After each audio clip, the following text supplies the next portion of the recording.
बहुत समय पहले की बात है। एक गांव में लाल साड़ी वाली चुड़ैल का आतंक था। वो चुड़ैल गांव के लोगों को बड़ा परेशान करती थी। एक रात रमेश अपनी साइकिल पर सवार होकर कहीं जा रहा था कि तभी अचानक बड़ी देर के बाद कोई शिकार हाथ आया है। अब तो बच के कहाँ जाएगा? हे भगवान, मर गया रे। ये चुड़ैल कहाँ से आ धमकी? अब तो मेरी खैर नहीं। फिर रमेश तेजी से साइकिल चलाने लगता है।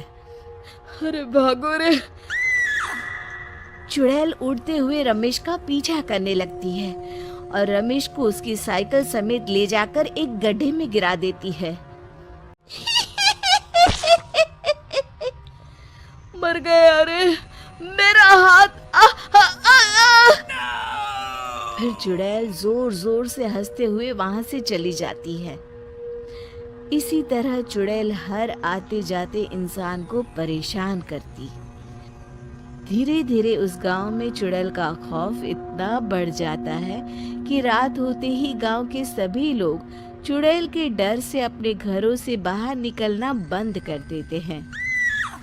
अरे भाग्यवान, तुमसे कितनी बार कहा है कि रात में घर की सभी खिड़कियां बंद करके रखा करो। उस चुड़ैल का कोई भरोसा नहीं है। ऐसा कब तक चलेगा जी? सच में उस चुड़ैल के डर के मारे तो हम गांव वालों का जीना मुश्किल हो गया है। फिर एक दिन, अरे भोला भाई, ये तुम्हें क्या हो गया? इस तरह लंगड़ा कर क्यों चल रहे हो? अरे क्या बताऊं गिरधारी, ये सब उस लाल साड़ी वाली चुड़ैल की कारस्तानी है। उसने मेरी टांग तोड़ दी। भाई भोला, ये तो हद हो गई। हमें उस चुड़ैल का अब तो कुछ ना कुछ करना ही होगा। तुम ठीक कहते हो गिरधारी, लेकिन हम उस चुड़ैल का आखिर क्या बिगाड़ सकते हैं? वो तो कितनी ताकतवर है। पास के गांव में एक पुजारी जी रहते हैं, बहुत ही बुद्धिमान हैं। उनके पास जरूर कोई ना कोई उपाय होगा। फिर अगले दिन गिरधारी और भोला कुछ गांव वालों के साथ मिलकर पुजारी जी के पास जाते हैं। पुजारी जी उन सबको देखकर कहते हैं, क्या बात है, आप सब लोग एक साथ यहाँ क्यों आए हैं? कोई परेशानी है क्या? अब क्या बताएं पुजारी जी, उस लाल साड़ी वाली चुड़ैल का आतंक हमारे गांव में इतना ज्यादा बढ़ गया है कि अब तो हमारा जीना मुश्किल हो गया है। शाम होते ही उस चुड़ैल के डर से हम लोग किसी कैदी की तरह अपने घरों में ही कैद होकर रहते हैं। हाँ, उस चुड़ैल के डर के मारे तो हम लोग अपने खेतों में भी नहीं जा पाते। अगर इसी तरह हम लोग घर में बैठे रहे तो एक दिन हम सबकी भूखे मरने की नौबत आ जाएगी। गांव वालों की बातें सुनकर पुजारी जी बहुत चिंतित हो जाते हैं। गांव वालों से कहते हैं, पास के जंगल में एक तांत्रिक रहता है। वो चुड़ैल उस तांत्रिक की गुलाम है। तांत्रिक उस चुड़ैल के जरिए अपने काले कारनामों को अंजाम देता है। तुम सब मेरे साथ चलो।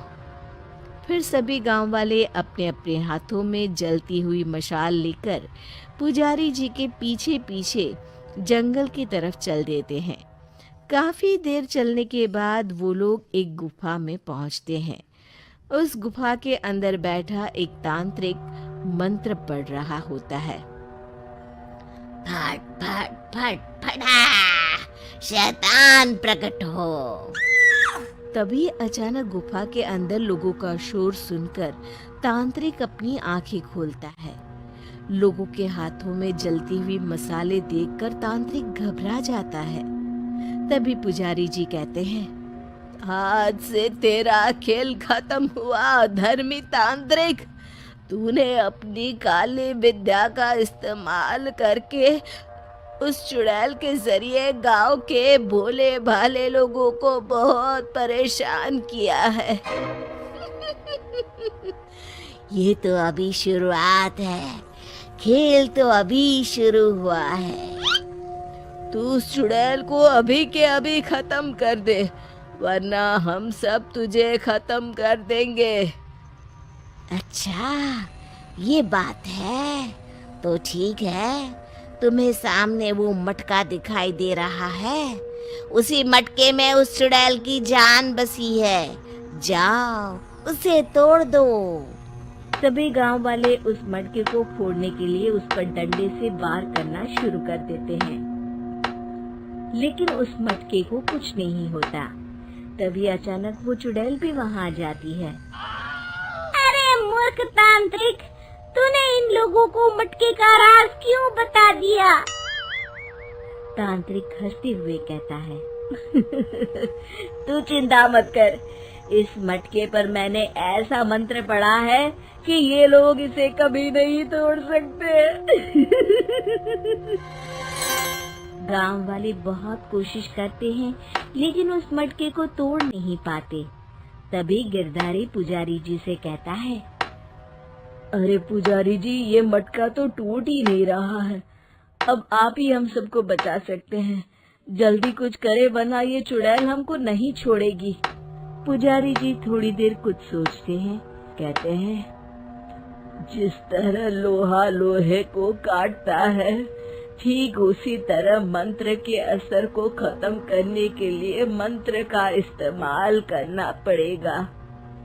फिर पुजारी जी जोर जोर से भगवान का मंत्र पढ़ना शुरू कर देते हैं और अपनी जेब से मंदिर से लाया हुआ भभूत निकालकर उस मटके पर छिड़क देते हैं। देखते ही देखते वो मटका आग के गोले की तरह लाल हो जाता है और फिर अचानक फट जाता है। वहीं दूसरी तरफ मटके के फटने से वो चुड़ैल भी जलने लगती है। मर गए!